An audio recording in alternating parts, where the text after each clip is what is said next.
페이지 44쪽 우리를 향한 계획입니다. 우리를 향한 계획입니다.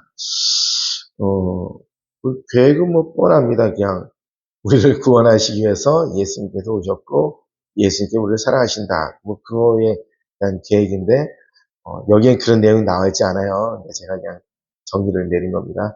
우리를 향한 계획, 창세기를 통해서 우리에게 주어진 계획이 있다는 내용입니다. 우리 함께 읽어보겠습니다. 44쪽입니다. 시작. 어떤 사람은 창세기 1장 1절부터 왜 꼭 예수님으로 봐야 하는가 의문을 던진다. 그러나 그의 말은 왜 꼭 예수로 구원받아야 하는가나 같은 말이다. 성경은 구원을 위해 우리에게 주신 특별 계시인데 성경을 다른 방법으로 해석하겠다는 말은 나는 일반 계시로 구원에 이르겠다는 생각과 같다. 그렇게 생각하고 외치는 자는 자기만 지옥에 가지 않고 듣는 자들끼리 배나 지옥으로 만드는 최악의 결과를 초래한다. 예수님은 이 땅에 오셨을 때 창녀나 세리와 같은 죄인들이 아니라 종교 지도자들 향해 독사의 새끼가 빼칠한 무덤이라고 욕을 하셨다. 종교의 지도자들은 특별 계신 구약 성경을 가지고 이스라엘 백성에게 열심히 율법을 지키고 계명을 준수하라는 일반 계시로 가르쳤다.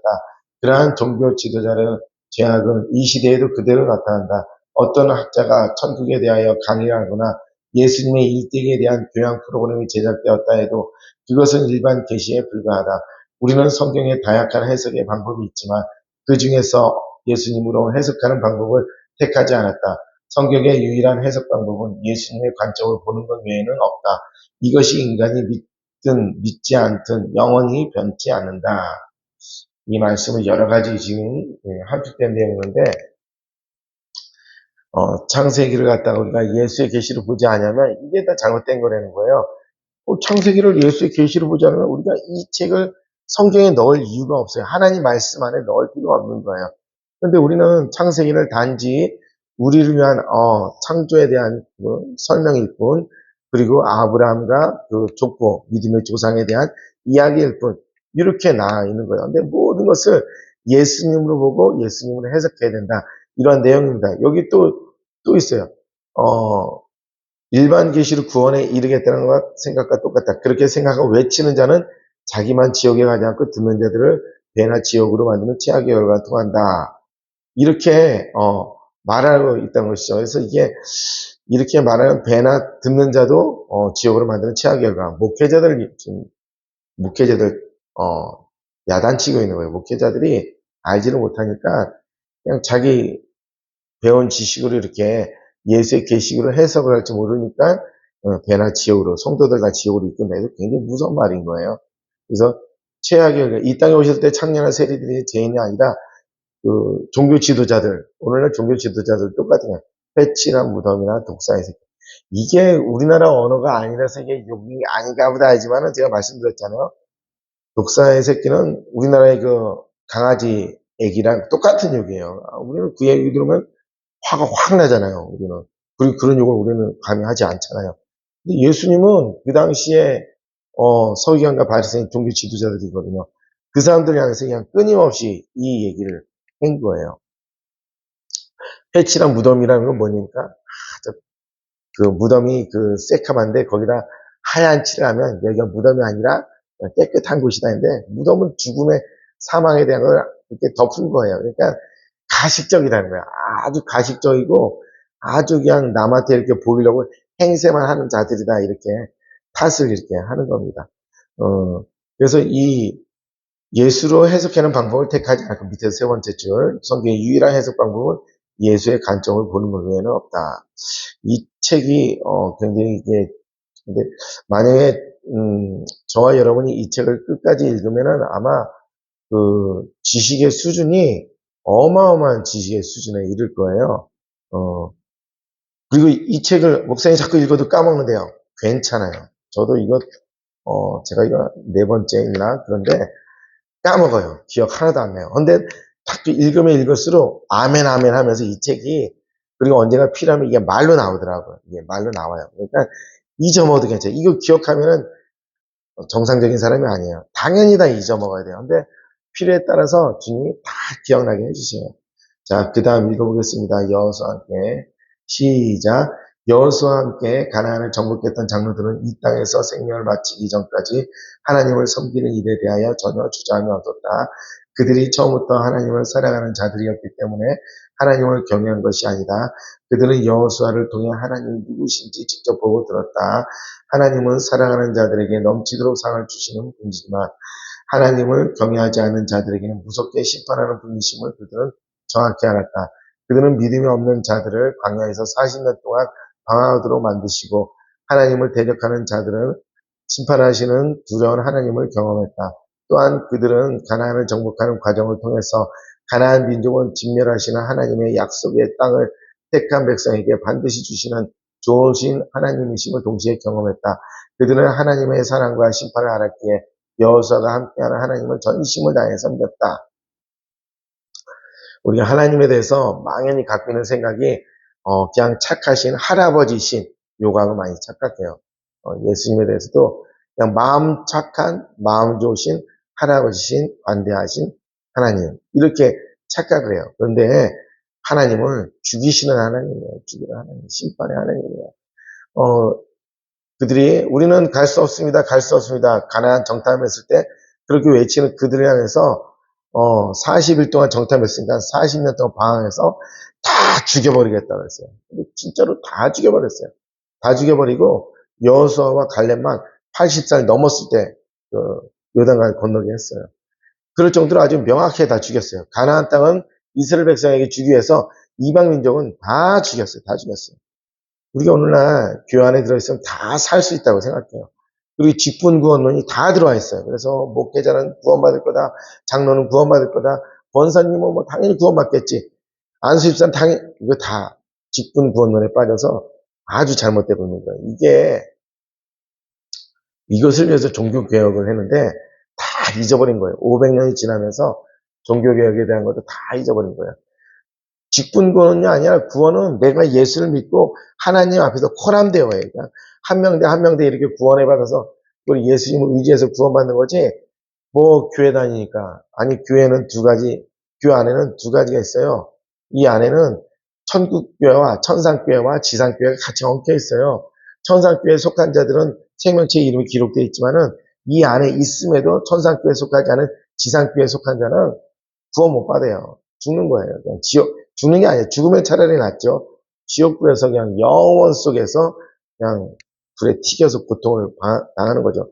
우리가 이 하나님 나라와 지옥에 대해서 안다면 얼마나 두려운 건지 몰라요. 그래서 우리가 가족을 위해서 끊임없이 기도하고 구원을 위해서 끊임없이 기도하고 막 울면서 기도하는 이유가 그 지옥에 대한 걸 알기 때문에 우리가 끊임없이 그 전도의 마음으로 기도하는 것이죠. 근데 다 죽이신 하나님. 우리가 막연히 교회 안에서 다닌다. 교회에 직분이 있다. 나는 뭐 사역자고 뭐 그렇다. 이게 더 위험한 생각이에요. 더 무릎을 꿇고 내가 혹이나 잘못해서 연자맷돌을 매달고 바닷가에 던지는 것이 아닌가.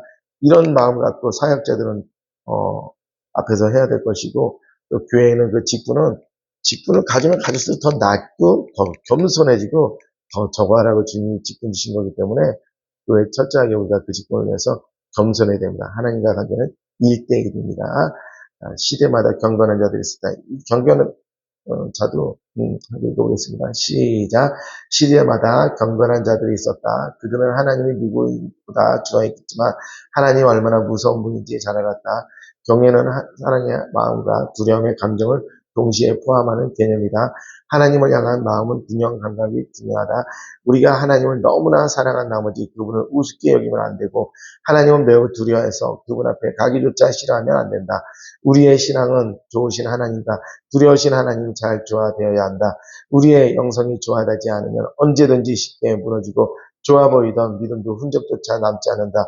우리는 하나님을 아무리 좋아해도 수시로 배반하고 말씀을 어기며 살아가는 타락한 존재다. 부부는 서로 사랑한다고 말을 하지만 마음에 들지 않은 부분이 생기면 쉽게 다투기도 한다. 인간의 마음은 이같이 간사하고 시간과 상황에 따라 수시로 바뀐다. 하나님은 이런 우리의 영성을 균형 있게 만드시기 위하여 수시로 징계를 내리시는 동시에 때때로 한없는 사랑을 품어주신다. 우리는 하나님이 시기적절하게 방해해 주지 않으시면 쉽게 어긋나는 연약한 존재들이다. 하나님이 우리를 붙잡으셔야지 된다는 그런 내용입니다. 그 다음에 첫 번째 줄, 두 번째 줄은 이제 우리를 향한 계획에 대한 밑줄 치시면 됩니다. 함께 읽어보겠습니다. 하나님은 창세기를 통해서 우리의 시작은 어땠는지 가르쳐 주시고 계시의 그림자 수준이 아니라 계시의 실체이신 예수님을 알려주기 원한다. 이게 바로 그 창세기에 대한 우리를 주신 하나님의 계획이라는 겁니다. 다시 한번 읽어볼까요? 시작. 하나님은 창세기를 통해서 우리의 시작이 어땠는지 가르쳐 주시고 계시의 그림자 수준이 아니라 계시의 실체이신 예수님을 알려주시기 원하신다. 이겁니다. 우리는 이 책을 통해 이제부터 창세기를 통해서 인간이 정체성이 어떠한지, 하나님이 그러한 인간을 어떻게 사랑하시는지 하나씩 그 비밀을 열어보고자 한다. 하나님은 사랑하는 자에게 이 시대가 알 수 없는 특별 계시를 알려주신다. 이것은 우리의 비천한 능력이 아니라 우리의 부족한 지혜로부터 시작하지 않는다. 우리를 사랑하시고 은혜 베푸시길 원하시는 하나님의 마음으로부터 시작되었다. 우리가 먼저 구원자를 이 땅에 보내주시길 원하지 않았는데 예수님께서 2000년 전에 세상에 내려오셨다. 우리는 구원자를 알고 싶다고 한 번도 요청하지 않았는데도 예수님은 우리가 사는 이 시대에 자신을 계시하신다. 이 모든 일은 성경의 유일한 계시자요 구원의 시작과 완성이 되시는 예수님의 역사이시다. 예수님은 창세기를 통해서 우리에게 하나님의 놀라운 사랑을 계시하시기를 원하신다. 계시의 비밀을 듣는 자, 그 진리이신 그분을 아는 자, 그림자가 아니라 실체를 깨닫는 자가 누구보다 복된 사람이다. 우리는 이 책을 통해서 창세기에서 나타나는 다음과 같은 5가지 질문들을 중심으로 살펴보고자 한다. 이 5가지 중심이 이 책에 전부 다 이제 담고 있다는 그런 개요에 대한 내용입니다. 첫째, 시작. 첫째, 현재 세상에 만연한 진화 역사와 창조 역사 중에 어떠한 역사가 진리인가? 세상은 진화론을 합리적인 과학이라고 여기면서 창조를 미신이라고 판단한다. 우리는 진화론이라는 거짓이 진리처럼 여겨지는 시대 속에서 하나님의 창조가 어떻게 봐야 하는지 지금부터 살펴보기로 한다. 둘째, 창세기의 핵심 주제는 무엇인가? 창세기는 우리에게 무엇을 말하고 싶어 하는지 하나씩 알아가는 은혜가 있기를 바란다. 셋째, 모세는 눈으로 직접 보지 않는 일에 대하여 어떻게 창세기에 정확하게 기록할 수 있을까?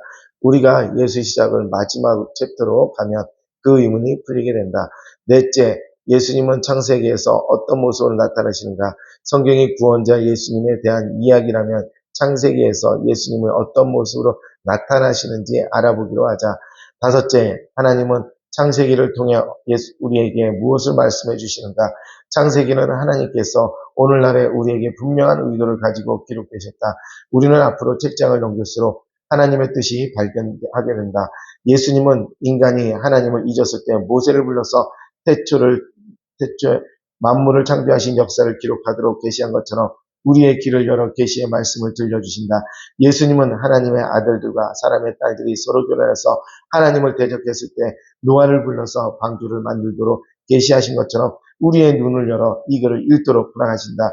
예수님은 언제나 인간이 가장 하나님을 모를 때, 인간이 하나님을 대적하기 쉬지 않았을 때, 인간이 하나님 앞에서 가장 교만했을 때 자신을 계시하신다. 우리도 창조주이시고 구원자가 되시는 예수님에 대하여 전혀 아는 바가 없었다. 예수님께서 이 시대에 부흥을 선포하시고 이토록 다수의 사람들에게 성경의 각본을 계시하는 이유는 바로 우리가 예수님을 가장 몰랐기 때문이다. 예수님은 우리가 하나님에 대해서 잊어버렸음에도 불구하고 화를 내시거나 탓하시지 않으시고 오히려 창세기를 기록한 모세나 이스라엘의 민족의 아버지인 아브라함보다 더 큰 계시를 열어주신다. 모세나 아브라함은 구원자가 누구인지 정확히 알지 못한 채 멀리서 보고 기대하는 인생을 살았지만 우리는 유일하신 구원자 예수님이심을 믿는다. 아브라함이나 이런 데들은 예수님을 대해서 알지는 못한 건데 계시를 통해서 오실 그 구원자가 올 것은 알았지만 우리는 명확히 예수님을 알고 또 이 시대 예수님을 우리가 경험하고 보고 체험하면서 살아가고 있다. 그런 말씀의 내용입니다. 가장 큰 은혜인 거죠. 2000년 전에 우리가 예수님 시대에 태어난들 우리가 예수님을 알아보겠습니까? 예수님의 수많이 그 역사하시면서 한 번씩밖에 지나가지 않았는데 우리가 한번 먼 발치에서 예수를 본다고 과연 구원의 빛이 있을 수 있겠습니까? 물론 은혜가 되면 있겠죠. 근데 오늘날 우리가 수많은 시간을 통해서 예수님에 대한 말씀을 듣고 계시를 통해서 듣고 또 예수님을 또 기도할 때 만날 수 있다는 것이 이 시대의 놀라운 축복이라 이런 말씀입니다. 우리 마지막 소절 달라 한번 읽어보겠습니다. 시작. 우리는 마치 예수님을 가까이서 본 것처럼 예수님의 음성을 귀를 기울여서 듣는 것처럼 예수의 시작을 통해 그림자 너머에서 역사하시는 계시의 실제를 만나게 된다. 하나님 왜 보시기에 좋았다고 표현하셨는지 이 시대 사람들은 몰랐지만 우리는 예수님의 계시하심을 깨닫게 된다. 예수님께서 우리와 하나 되는 것이 얼마나 원하시는지 사랑을 들을 수 있게 한다. 하나님의 계시를 듣는 우리가 대단하지 않아도 오히려 죄를 인하여 죽어 마땅함에도 불구하고 각 구절마다 예수님으로 볼 수 있도록 역사하신다. 우리는 다른 이들보다 물질이 부족하고 세상 사람들보다 존경받지 못하는 위치에 있다 하더라도 그들보다 비교할 수 없는 복을 받은 자들이다. 우리는 특별 계시이신 예수님을 손으로 만지고 눈으로 보며 날마다 귀로 듣는다. 이것보다 더 큰 복이 세상에 어디에도 존재하지 않는다. 이 책을 덮을 때 사랑하는 자들에게 은혜를 베푸시는 하나님을 찬양하는 우리 모두가 되기를 바랍니다. 아멘. 저 이 영상을 올리는데 영상을 저는 몇 번, 5번 이상 들은 것 같아요. 영상을 자주 들으시면 더 은혜가 되고 더 이렇게 이해가 됩니다. 영상을 한 번만 듣는 것이 아니라 여러 번 들음을 통해서 우리가 여기 말씀하신 것처럼 그림자 너머에서 역사하시는 계시의 실체를 만나게 된다. 그래서 계시의 실체를 우리가 만지기도 하고 느끼기도 하고 또 체험하기도 하고 세 번째 줄 밑에서 네 번째 줄이죠. 우리는 특별 계시인 예수님을 손으로 만지고 눈으로 보며 날마다 귀로 듣는다. 이거보다 더 큰 복은 세상에 어디에도 존재하지 않는다. 그렇습니다. 특별 계시인 예수님 오늘도 손으로 만지고 눈으로 보며 날마다 귀로 듣는다. 이 말씀처럼 주님과 동행할 수 있는 귀한 날이 되기를 주님의 이름으로 축복합니다. 기도합니다. 계시의 실체 되신 예수의 말씀을 듣고 볼 수 있는 귀한 은혜를 허락하심을 감사드립니다. 우리가 오늘 하루도 살아갈 때 계시의 실체 되신 예수님을 우리가 친히 우리가 동행하는 날 되게 하옵소서. 계시의 실체 되신 예수님께서 우리에게 나타나 주시고 우리를 깨닫게 하시고 우리가 마음의 눈을 들어서 예수님을 볼 수 있는 귀한 날 될 수 있도록 우리의 눈과 귀를 주님께서 열어주셔서 예수님과 더욱더 깊이 동행하길 원합니다. 오늘 하루도 우리가 더욱더 우리는 예수를 모르는 죄인이지만 예수를 더욱더 깊이 아는 관계 속에서 우리가 계시의 눈을 통해서 예수님과 깊이 동행하고 예수님이 함께 하시는 기쁨의 날이 될 수 있도록 승리의 날이 될 수 있도록 주님께서 함께 하시고 복을 내려 주시옵소서. 존귀하신 예수님의 이름으로 축복하며 기도드렸습니다. 아멘.